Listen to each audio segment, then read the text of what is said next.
Nancy Marcoux, coach en management international. Aujourd'hui, nous allons encore parler des relations toxiques. Ensuite, la 5e clé, apprenez à mieux communiquer. Et oui, ça s'apprend. Ça s'apprend à mieux communiquer. Apprenez à mieux communiquer de sorte à éviter toute forme de dérive et à ne pas alimenter tout ça. Parce que parfois, quand quelqu'un se met à justifier, argumenter, on va alimenter celui, on va se mettre à contre-argumenter. Et là, ça devient toxique. Ce n'est pas une communication relationnelle, c'est une communication perdante que vous allez être. En exprimant vos accords et désaccords, on peut le faire, ça, oui, mais de façon ferme, sans vous laisser envahir par l'autre. Simplement signifier à l'autre que vous ne voulez pas jouer ce jeu avec lui, que vous ne voulez pas entrer dans ce débat. Juste lui dire, moi non, je n'entre pas là-dedans. Vous ne lui donnerez aucune prise sur vous à ce moment. Il va passer son chemin, il va chercher une autre poids pour valoriser son ego.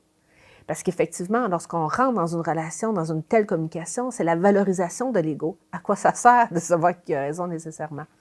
Donc, parfois, dans votre expertise, au niveau professionnel, vous savez, eh bien, restez ferme. C'est mon domaine d'expertise, j'ai l'expérience. Ça peut être intéressant, c'est ton point de vue. Par contre, je reste sur ma position. Parce que les pervers narcissiques ou ceux qui veulent valoriser leur ego vont jouer un combat que j'appelle un combat de boxe, un combat de coq également. Voulez-vous être un coq dans un combat de boxe? C'est à vous de savoir. Moi, je ne veux plus ça dans ma vie. Et pour ma part, un de mes mentors, c'est Jacques Salomé.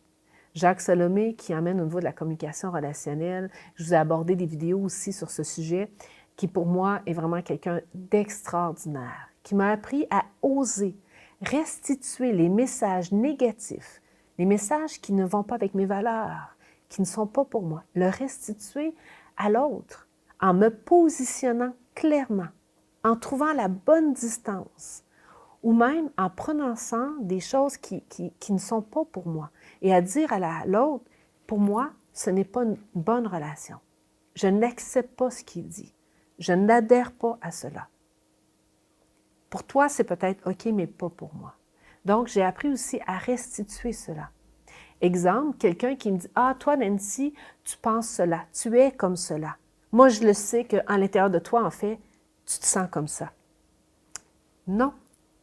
Et je dis vraiment non. C'est pas comme ça que moi, je vis cela. Mon expérience m'appartient. Peut-être que toi, tu le vis comme ça, et c'est OK. Par contre, je n'accepte pas qu'on parle sur moi. Parce que ce qui est mon jardin intérieur, ce qui est à l'intérieur de moi, il n'y a que moi qui le sais. Et parfois, on ne le sait même pas, on le découvre à chaque instant. Donc, l'autre ne peut pas savoir ce qu'on vit à l'intérieur de nous. Il peut nous partager comment lui vit l'expérience. Mais vous êtes le seul maître de votre autorité intérieure. C'est certain qu'apprendre à oser refuser, c'est-à-dire dire non, c'est prendre le risque de faire de la peine. Et oui, ça peut décevoir en vous positionnant. Peut-être que l'autre va sentir que vous vous confrontez à lui. Mais non, c'est de l'affirmation. Face à une demande, face à quelque chose que l'autre va vous inviter. Et c'est important de voir que cette invitation est simplement peut-être juste pas en ligne avec vous, avec vos valeurs, ou simplement que vous n'êtes pas disponible, ou que ce n'est pas dans votre seuil de tolérance. Et c'est important de respecter vos valeurs. L'autre, ses valeurs, c'est ses valeurs. Et parfois, ces valeurs-là ne sont pas en danse harmonieuse. Ça ne fait pas de l'autre personne une mauvaise personne ou de vous une mauvaise personne. Simplement de vous positionner. Parce qu'à ce moment-là, ce que vous faites de toxique, peut-être que vous avez dit oui à l'autre, mais la plus grande relation toxique que vous faites à ce moment-là, c'est à vous-même. Et là, vous commencez à vous empoisonner. Vous vous empoisonnez vous-même avec vous-même. Et c'est la pire toxine qui peut exister. Donc, apprendre à s'affirmer face à l'autre et non sur l'autre est une distinction très importante. Et moi, j'ai appris ça beaucoup avec Jacques Salomé, qui était un de mes mentors dans la communication, de la danse relationnelle. Ce qui m'emmène à la dernière clé. Si ce n'est pas suffisant dans une relation toxique, eh bien, fuyez, coupez les ponts. Vous ne changerez pas les autres. C'est donc à vous de changer la donne pour les emmener à modifier leur comportement à votre égard. Et oui, ça c'est possible. Et n'oubliez pas, si l'on n'est pas responsable de ce qui nous arrive. Nous sommes 100% responsables de ce que nous en faisons. Je le précise. On va dire souvent on est 100% responsable de tout. Non. On n'est pas 100% responsable de ce qui nous arrive. C'est complexe, l'humanité. Sinon, ça serait trop facile. On pourrait tout changer d'une baguette magique. OK?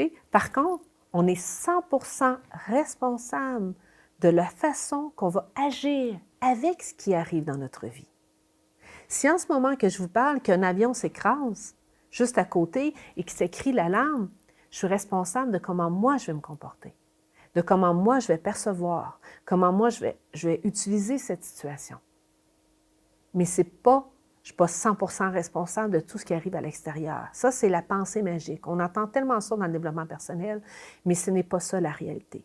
Parce que dites-vous bien que si c'était ça la réalité, nous serions toutes riches, toutes dans l'abondance et encore plus, l'humanité serait dans l'harmonie totale. C'est plus complexe que ça. Donc, apprenez à être 100% responsable de votre agir, de vos perceptions. Apprenez à découvrir et à cultiver la beauté partout où elle peut s'épanouir. Et oui, cultivez cette beauté. Cultivez la beauté dans tout ce qui arrive, dans toute situation, qu'elle soit harmonieuse ou désharmonieuse. Quelle est la beauté qui se présente à vous? Vous pouvez appeler comme un cadeau peut-être.